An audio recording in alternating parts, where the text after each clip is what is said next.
ಚೆನ್ನಾಗಿರೋ ಮೂಲಂಗಿ ಇತ್ತು. ಇದರಿಂದ ಏನು ಮಾಡೋದು ಅಂತ ಯೋಚನೆ ಮಾಡ್ತಿರುವಾಗ ತಟ್ ಅಂತ ನೆನಪಾಗಿದ್ದು ನನ್ನ ಅಜ್ಜಿ ಹೇಳ್ಕೊಟ್ಟಿರುವಂತಹ ಒಂದು ಜಜ್ಜು ಮೂಲಂಗಿ ಗೊಜ್ಜು. ತುಂಬ ಚೆನ್ನಾಗಿ ಮಾಡ್ತಿದ್ರು ನಮ್ಮ ಅಜ್ಜಿ. ಹಾಯ್ ಫ್ರೆಂಡ್ಸ್, ನಮಸ್ಕಾರ. ವೆಲ್ಕಮ್ ಟು ನಳಪಾಕ. ಬನ್ನಿ ಈ ಜಜ್ಜು ಮೂಲಂಗಿ ಗೊಜ್ಜನ್ನು ಹೇಗೆ ಮಾಡೋದು ಅಂತ ನೋಡೋಣ. ಮೂಲಂಗಿಯನ್ನು ಹೀಗೆ ಉದ್ದುದ್ದಕ್ಕೆ ಹೆಚ್ಚಿಟ್ಕೊಂಡಿದ್ದೇನೆ. ಈಗ ಇದನ್ನು ಸ್ವಲ್ಪ ಜಜ್ಕೊಳ್ಬೇಕು. ಹೆಸರೇ ಹೇಳೋ ಹಾಗೆ ಇದು ಜಜ್ಜು ಮೂಲಂಗಿ ಗೊಜ್ಜಾಗಿರೋದ್ರಿಂದ ಒಂದು ಕುಟಾಣಿಯಿಂದನೋ ಅಥವಾ ತಟ್ಟೆಯಲ್ಲಿಯೂ ಸಹ ಹೀಗೆ ಇದನ್ನು ಸ್ವಲ್ಪ ಜಜ್ಕೊಳ್ಬೇಕು. ತುಂಬ ಏನು ಜಜ್ಕೊಳ್ಳೋದು ಬೇಡ, ಸ್ವಲ್ಪ ಜಜ್ಕೊಂಡ್ರೆ ಸಾಕು. ಈ ರೀತಿಯಾಗಿ ಇಷ್ಟಾದರೆ ಸಾಕು. ಇದೇ ರೀತಿಯಾಗಿ ನಾನು ಎಲ್ಲ ಹೋಳುಗಳನ್ನು ಜಜ್ಕೊಳ್ತೇನೆ. ತವಾವನ್ನು ಕಾಯೋಕೆ ಇಟ್ಕೊಂಡಿದ್ದೇನೆ. ಅದಕ್ಕೆ ಸ್ವಲ್ಪ ಎಣ್ಣೆಯನ್ನು ಹಾಕ್ಕೊಂಡಿದ್ದೇನೆ. ಈಗ ಒಂದು ಅರ್ಧ ಟೀ ಸ್ಪೂನಷ್ಟು ಜೀರಿಗೆಯನ್ನು ಹಾಕ್ಕೊಳ್ತಾ ಇದ್ದೇನೆ. ಹೆಚ್ಚಿಟ್ಕೊಂಡಿರುವಂತಹ ಒಂದು ಈರುಳ್ಳಿಯನ್ನು ಹಾಕ್ಕೊಳ್ತಾ ಇದ್ದೇನೆ. ಹಾಗೆ ಒಂದು ಗಡ್ಡೆಯಷ್ಟು ಬೆಳ್ಳುಳ್ಳಿಯನ್ನು ಹಾಕ್ಕೊಳ್ತಾ ಇದ್ದೇನೆ. ಬೆಳ್ಳುಳ್ಳಿಯನ್ನು ನೀವು ಜಾಸ್ತಿ ಬೇಕಿದ್ರೆ ಜಾಸ್ತಿ ಹಾಕ್ಕೊಳ್ಬಹುದು. 4 ಹಸಿಮೆಣಸಿನಕಾಯಿಯನ್ನು ಹಾಕ್ಕೊಂಡಿದ್ದೇನೆ. ಇದು ಸ್ವಲ್ಪ ಖಾರ ಇದ್ದರೆ ಚೆನ್ನಾಗಿರುತ್ತೆ. ನೀವು ನಿಮ್ಮ ಖಾರಕ್ಕೆ ಅನುಗುಣವಾಗಿ ಹಸಿಮೆಣಸಿನಕಾಯಿಯನ್ನು ಹೆಚ್ಚು ಕಡಿಮೆ ಮಾಡ್ಕೊಳ್ಬಹುದು. ಈಗ ಇದು ಹಸಿ ವಾಸನೆ ಹೋಗೋ ತನಕ ಸ್ವಲ್ಪ ಹುರ್ಕೊಳ್ಬೇಕು. ಈರುಳ್ಳಿ ಚೆನ್ನಾಗಿ ಫ್ರೈ ಆಗಿದೆ. ಈಗ 2 ದೊಡ್ಡ ಚಮಚ ಹುರಿಗಡಲೆಯನ್ನು ಹಾಕ್ಕೊಳ್ತಾ ಇದ್ದೇನೆ.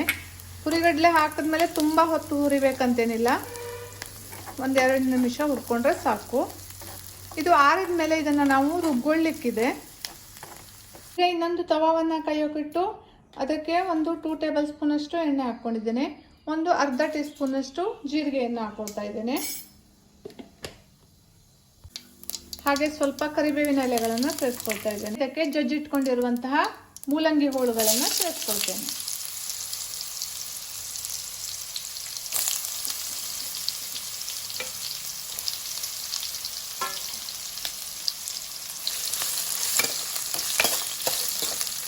ಈಗ ಇದನ್ನು ಬೇಯಿಸ್ಕೊಳ್ಬೇಕು.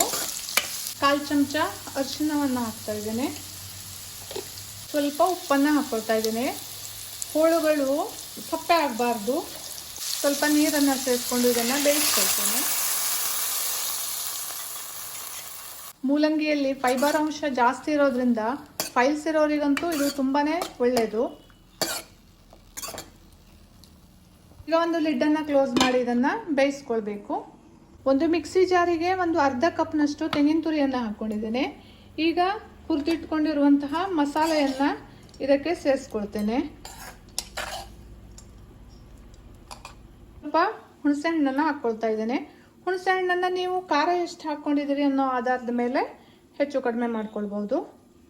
ಈಗ ಇದನ್ನು ರುಬ್ಕೊಳ್ತೇನೆ. ಇದನ್ನು ಸ್ವಲ್ಪ ತರಿಯಾಗಿ ರುಬ್ಕೊಂಡಾದ್ಮೇಲೆ ಇದಕ್ಕೆ ಕೊತ್ತಂಬರಿ ಸೊಪ್ಪನ್ನು ಸೇರಿಸ್ಕೊಂಡು ಫೈನ್ ಪೇಸ್ಟ್ ಮಾಡ್ಕೊಳ್ತೇನೆ. ನೋಡಿ, ಮೂಲಂಗಿ ಹೋಳುಗಳು ಚೆನ್ನಾಗಿ ಬೆಂದಿದೆ. ಇದಿಷ್ಟು ಬೆಂದರೆ ಸಾಕು. ಈಗ ಇದಕ್ಕೆ ರುಬ್ಬಿಟ್ಕೊಂಡಿರುವಂತಹ ಮಸಾಲೆಯನ್ನು ಸೇರಿಸ್ಕೊಳ್ತೇನೆ.